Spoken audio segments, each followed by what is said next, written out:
জাতীয় স্থায়ী কমিটির সভা অনুষ্ঠিত হয়েছে গতকাল রাতে। এই সভায় কয়েকটি অত্যন্ত গুরুত্বপূর্ণ বিষয়ে আমরা আলোচনা করেছি। এই বিষয়গুলো নিয়ে আমি আপনাদের সঙ্গে শুধুমাত্র যে বিষয়গুলো আলোচনা হয়েছে সেই বিষয়গুলো উল্লেখ করব, আর বাকি কথাগুলো আমি আপনাদের সঙ্গে যে কথাগুলো আছে সেগুলো বলবো। কিন্তু বিস্তারিত আলোচনা নিয়ে আপনার তথ্য নিয়ে পরে আরও দুটো আপনার প্রেস কনফারেন্সে আমরা যাব। সেই জন্য আমি আজকে খুব সংক্ষেপে আপনাদের সামনে আমাদের বিষয়গুলো নিয়ে আসছি। প্রথমটি হচ্ছে যে আপনার আমাদের সভাপতিত্ব করেছেন আমাদের জাতীয় স্থায়ী কমিটির এই সভার আমাদের দলের ভারপ্রাপ্ত চেয়ারম্যান জনাব তারেক রহমান সাহেব। উপস্থিত ছিলেন প্রায় সবাই, ডক্টর খন্দকার মোশাররফ হোসেন, ব্যারিস্টার জমিউদ্দিন সরকার, মির্জা আব্বাস, অনলাইনে ছিলেন ডক্টর আব্দুল মঈন খান, জনাব নজরুল ইসলাম খান, আমি নিজে, জনাব আমির খসরু মোহাম্মদ চৌধুরী, জনাব সালাউদ্দিন আহমেদ, বেগম সেলিমা রহমান, জনাব ইকবাল হাসান মোহাম্মদ টুকু, মেজর অবসরপ্রাপ্ত হাফিজউদ্দিন আহমদ বীর বিক্রম, অধ্যাপক ডক্টর AZM জাহিদ হোসেন, উনিও অনলাইনে ছিলেন। সভায় আমরা এই সাইবার সুরক্ষা অধ্যাদেশ যেটা আপনার খসড়া করা হয়েছে, এই খসড়াটা নিয়ে আমরা আলোচনা করেছি এবং বিস্তারিত আলোচনা হয়েছে। এটা সম্পর্কে আরও বিস্তারিত তথ্য নিয়ে আগামী দু একদিনের মধ্যেই আমাদের একটা প্রেস কনফারেন্স আমরা আলাদাভাবে এটা অনুষ্ঠান করব। এটা আমাদের ডক্টর মঈন খানকে প্রধান করে প্রফেসর AK মহিদুজ্জামান এবং ব্যারিস্টার কাসেম কামাল সহ একটা কমিটি গঠন করা হয়েছে। তারা এই বিষয়টার উপর একটা পেপার রেডি করবেন, সেটা নিয়ে আমরা আবার আপনাদের সামনে আসব।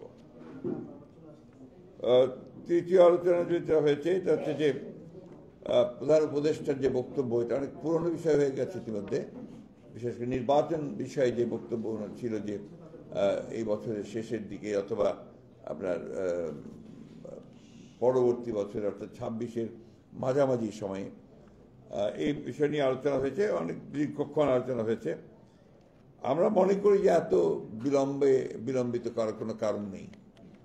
আমরা মনে করি যে এখন যেহেতু আপনার নির্বাচন কমিশন গঠন হয়ে গেছে এবং আপনার মোটামুটি একটা স্টেবিলিটি এসছে আপনার গভর্নেন্সের মধ্যে, গভর্নমেন্টের মধ্যে, সেই ক্ষেত্রে এই নির্বাচন অনুষ্ঠানের জন্য মনে হয় যে আপনার বোধহয় এই মাসেই বোধহয় আপনার নির্বাচন সংস্কার সংক্রান্ত যে কমিটি, সেটার বোধহয় রিপোর্ট এসে যাবে, কালকে দেবে।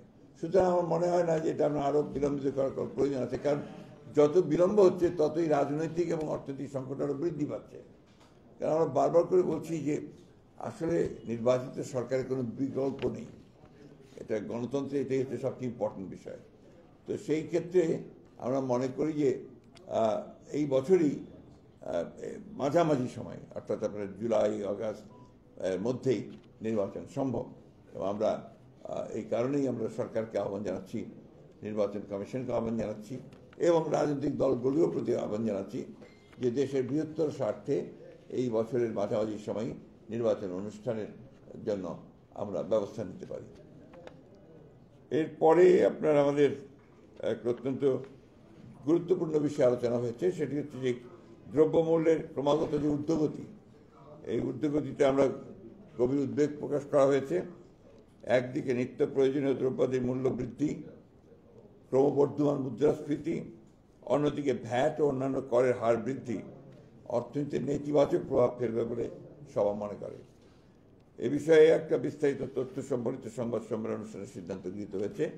জনাব আমির খসরু মাহমুদ চৌধুরীকে আহ্বায়ক করে আপনার আমাদের চেয়ারপারসন উপদেষ্টা জনাব ইসমান জাবিউল্লাহকে নিয়ে একটি কমিটি হয়েছে। ইনারা অবিলম্বে অর্থাৎ আগামী এক সপ্তাহের মধ্যেই তারা এ বিষয়ে একটা প্রতিবেদন দেবেন, যেটা নিয়ে আমরা আবার আপনাদের সামনে আসব।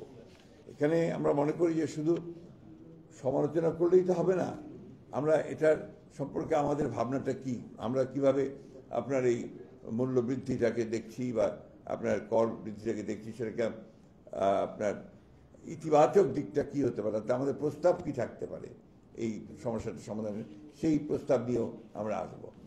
তো এটাই ছিল আমার আজকের মূল বিষয়গুলো। আশা করি আপনারা বিস্তারিত পাবেন। অবশ্যই 1 মিনিট। আমরা এই সময়টা আপনাদেরও একটা ভূমিকা আমরা আশা করি।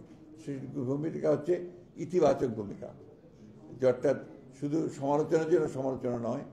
আপনার এই জিনিসটা আমাদের সবসময় এখন সময়টা আপনার খুবই সেন্সিটিভ সময়, খুবই গুরুত্বপূর্ণ সময়। আমরা জাতি এখন একটা আপনার অত্যন্ত ক্রান্তিকালে অবস্থান করছি। এখন এর থেকে এই গণতন্ত্রের উত্তরণের যে পথটা, এই পথটাকে আমরা কোনো মতেই যেন আপনার এটাকে খুব বেশি বাধাগ্রস্ত না করি, সেই আহ্বানটা আমাদের সকলের প্রতি থাকছে। জি প্লিজ।